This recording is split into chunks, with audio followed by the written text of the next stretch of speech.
What is up, YouTube? So today I'm gonna be taking you through a back and biceps workout. I'm gonna stop filming in here because this is the bathroom, but I'm gonna take you through back and biceps, so get hype. This is gonna be a good workout, nice and quick. It's high tempo. Make sure to keep your rest between 45 to 60 seconds per set, and you will be sweating by the end, I promise, and your back will be fried. Welcome to the feast, I unleash, I'm a motherfucking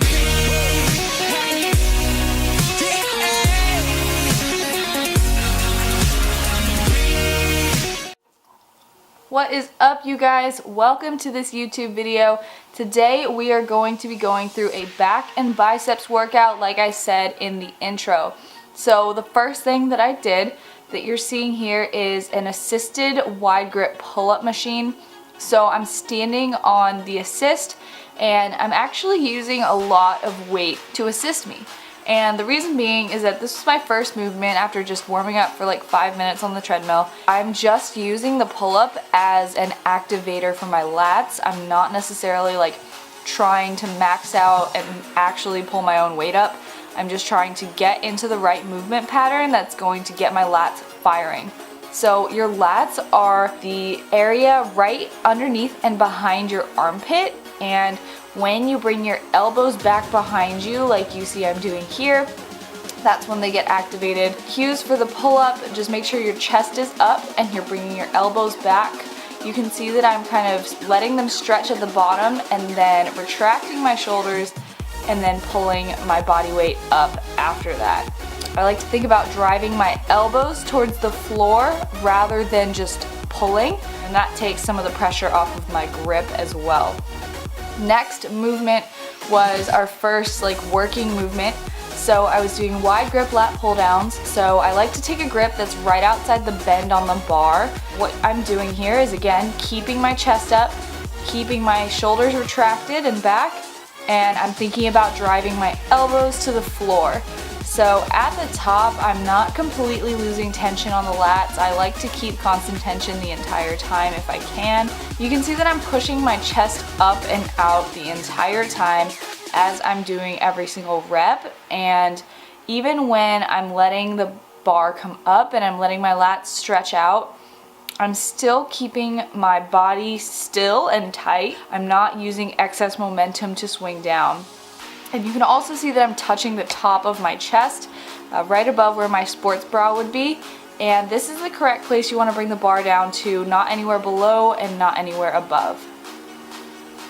Next, we moved on to a straight arm cable lat pullover. So I'm using a straight bar here, but you can use any attachment really. You can use a rope, you can use a wide grip bar. And the key with this is to only let your shoulder joint be what's moving. I see so many people turn this into a tricep extension, and that is not the right way to go about it. You need to make sure your shoulder joint is moving your arm and your entire arm is just tight and is used as a mover for the bar.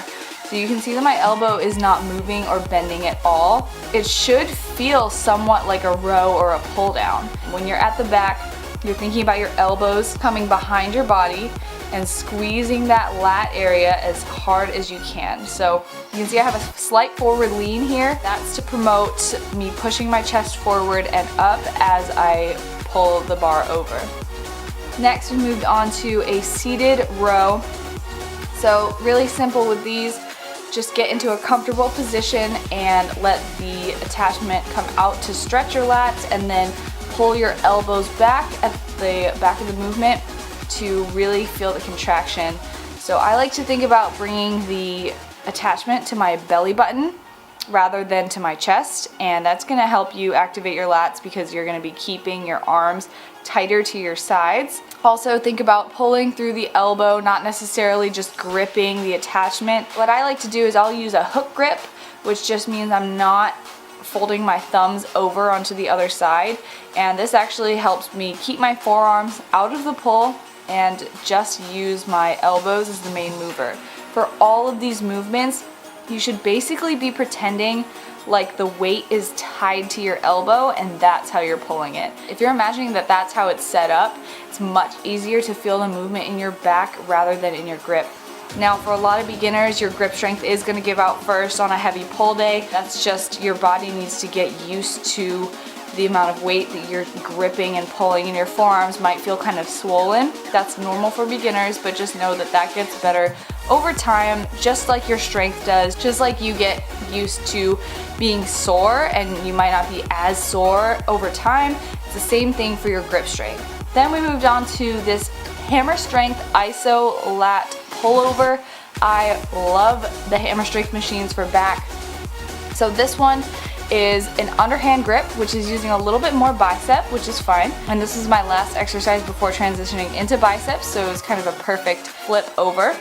But essentially what you're doing is, again, you're gonna hear a pattern here. Push your chest out, lead with the elbow. Think about driving your elbows back behind you.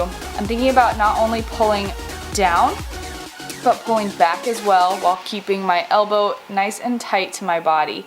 And at the top, again, I'm keeping constant tension on my lat, so I'm not letting my arm fully relax at the top. I'm just bringing it up enough to stretch out that muscle and then contract as I pull back. And with every rep, you should be retracting your shoulder actively in order to get your lats engaged. If you don't retract your shoulder, you'll kind of look or feel hunched over. That's a bad sign. That's just going to engage a lot more trap than is necessary in the movement. Alright guys, so these seats, if you're using a hammer strength machine, they're really tricky. So this, you keep it at this angle, pull all the way up. If you tilt it this way, it falls. So keep it this way, up. And then you're gonna sit down, grab onto your weights, kick it so it locks you in, and then do your movement. And then when you're done, just pull it up again to reset it. Next, we moved on to biceps. So I like to finish back first and then train biceps so that I can maintain my grip strength basically throughout the entire back portion of the workout.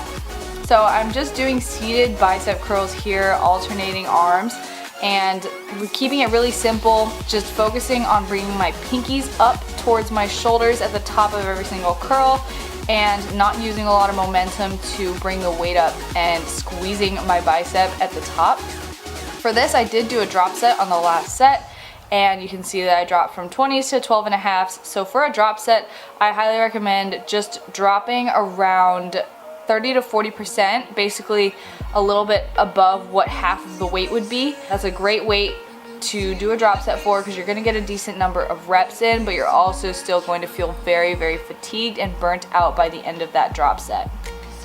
After that, moved on to a preacher curl. So a preacher curl is just where your upper arms are planted down onto a pad, and I really liked this one because the angle was very steep. So I set the seat up so that I could put my armpits basically into the crevice of the pad.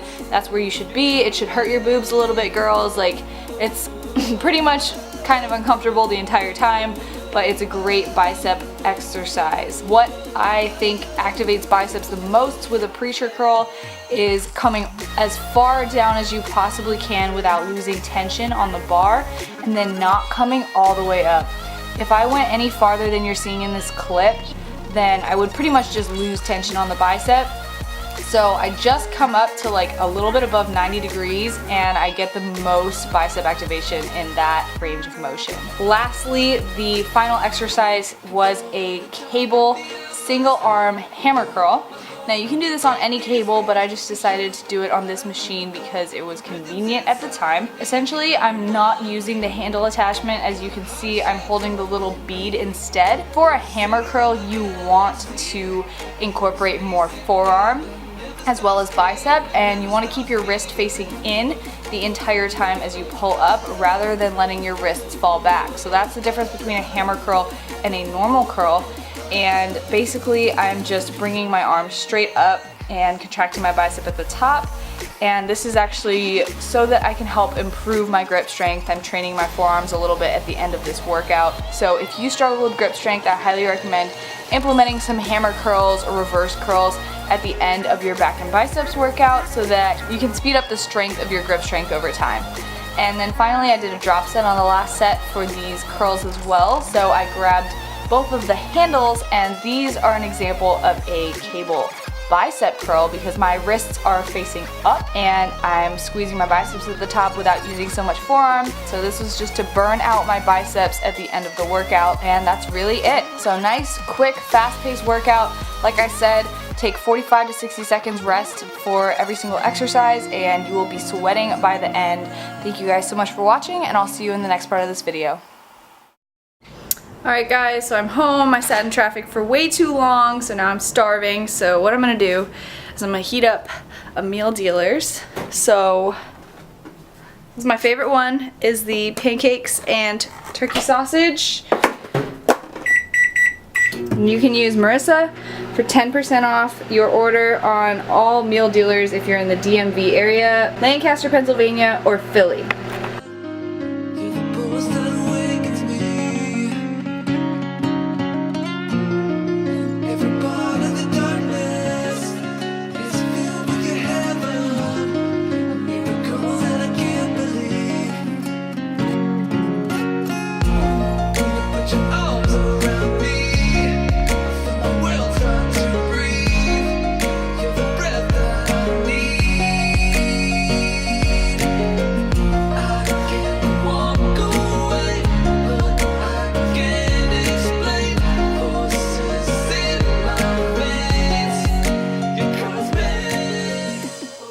What's up guys? Thanks for watching the voiceover of the back workout. Thanks for making it all the way to the end.